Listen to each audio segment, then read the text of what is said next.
ada orang yang dapat masalah malah gembira. Itu kalau sudah sampai ke level itu, Allah sayang betul itu.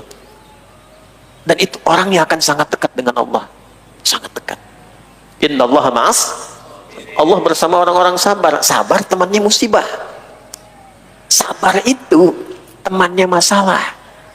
Allah sangat dekat dengan hamba yang sabar. Sedangkan sabar itu lekatnya dengan masalah. Pemahamannya bagaimana? Ketika Anda diuji oleh Allah dengan masalah dan menginginkan Anda sabar, artinya Anda sedang didekati oleh Allah.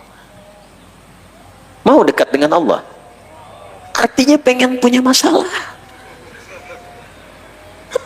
Bagaimana taunya Allah kita itu Rahman dan Rahim kalau nggak punya masalah? Kita nggak bisa merasakan punya Allah yang Rahim sama kita kalau kita nggak pernah diuji masalah. Kita nggak tahu Rahmannya Allah kalau nggak pernah punya persoalan dalam kehidupan.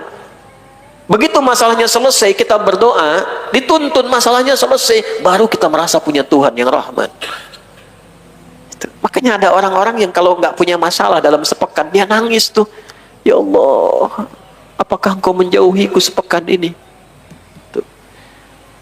Tapi itu levelnya harus ada tahapan-tahapannya, gitu kan? Kalau belum siap ya repot juga nanti ya. Harus bertahap, pelan-pelan, pelan-pelan. Ya, caranya bagaimana tahapannya? Ayat 156-nya. Alladzina idza asabathum musibah qalu inna lillahi wa inna ilaihi rajiun. Cara menjadi orang sabar itu sederhana. Gak usah pakai pelatihan. Daurah sabar. Gak apa-apa untuk menggali makna Quran. Kata Allah sederhana. Orang sabar itu, yaitu orang yang ketika diuji, dia mengatakan pada dirinya, saya punya Allah. Tuh. Saya punya Allah. Semua milik Allah. Saya kan cuma dititipin aja, terserah Allah. Yang penting saya punya Allah. Nah itu yang kurang sekarang Pak, Bu. Rasa punya Allah itu kurang. Kenapa orang maksiat? Karena merasa nggak dilihat Allah. Kenapa orang sering gelisah? Karena merasa kurang ada Allah yang menjaga dirinya itu.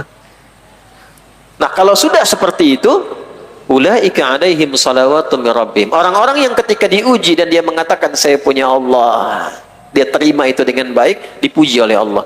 Ini hamba ini ketika aku uji, dia mengatakan aku punya Allah. Semua milik Allah. Wa rahmah, turunlah rahmat Allah kepadanya. Turunlah rahmat Allah kepadanya. Saat rahmat turun itulah wa ulaika humul muhtadun. Solusi menyertainya, selesai masalahnya. Nah, yang kedua, rahmat itu bisa berarti ampunan dari dosa. Itu ada di Quran surah 39 ayat 53. Qul ya ibadiyalladzina asrafu ala anfusihim la taqnatu mir rahmatillah innallaha yaghfiru dzunuba jami'an.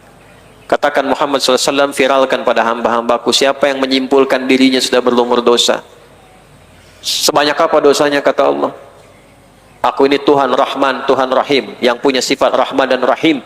Jangan menyimpulkan rahmatku terbatas untuk mengampunimu. Semua dosa yang kau simpulkan pernah kau kerjakan, kalau mau kembali kepadaku, aku ampuni dirimu. Bagaimana cara Allah mengampuninya? Diberikan rahmat dulu kepadanya, turun ampunan. Ya. Jadi yang pertama, solusi dari setiap persoalan. Yang kedua, ampunan dari dosa-dosa yang pernah dikerjakan. Yang ketiga, jawaban dari doa. Jawaban dari doa. Jadi kalau Allah sudah menginginkan seorang hamba cepat dikabulkan doanya, diberikan rahmat kepadanya. Semakin dapat rahmat, rahmat semakin banyak diberikan. Kadang baru terfikirkan, langsung Allah berikan.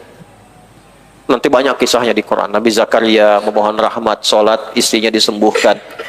Ya, Sayyidah Maryam alaihissalam disiapkan oleh ibunya, dididik oleh pamannya, dicita-citakan oleh ayahnya. Tiba-tiba baru terfikir, langsung datang semua kebutuhannya. Itu ada. Nah, tiga-tiganya, tiga itu jama atau tunggal? Jama, termasuk jama. Jama. Nah, tiga-tiganya dikumpulkan di satu tempat. Di tempat itu kalau kita memohon, satu dari tiga atau ketiganya, kalau benar cara memohonnya, diberikan oleh Allah. Tempat itulah masjid. Makanya ketika Anda kita masuk masjid, kita katakan, Allahumma ftahli abwaba rahmatik. Abwab itu jamak dari kata bab. babun, satu, abwab, jama'. Mengapa abwab rahmatik, pintu-pintu rahmatmu? Karena yang kita minta itu beragam rahmat Allah, satu dari tiga atau ketiganya dari rahmatnya. Nanti Allah balik tanya, fulan, rahmat mana yang kamu inginkan? Apakah kamu merasa punya dosa ingin diampuni, punya harapan ingin dikabulkan, atau punya masalah ingin diselesaikan? Makanya kita masuk tuh dengan menggunakan nama Allah dulu, bismillahirrahmanirrahim. Allahumma ftah li abwaaba rahmatik. Baru adabnya dipakai, minta sholat, sujud, tunduk, kita doa, minta, nangis, mohon. Allah kasih tanda. Tanda pertamanya dikasih ketenangan dulu dalam batinnya. Nggak akan langsung dikabul dulu, tenang dulu. Begitu tenang dia pasrah, tawakal sama Allah, baru turun solusi. Gitu. Nah ini belum baca doa udah pasang status, cepik, gitu. Ya kalah tuh. Nggak sah dokumentasi nggak apa-apa, ya. Tapi jangan mengalahkan upaya kita untuk menaati Allah.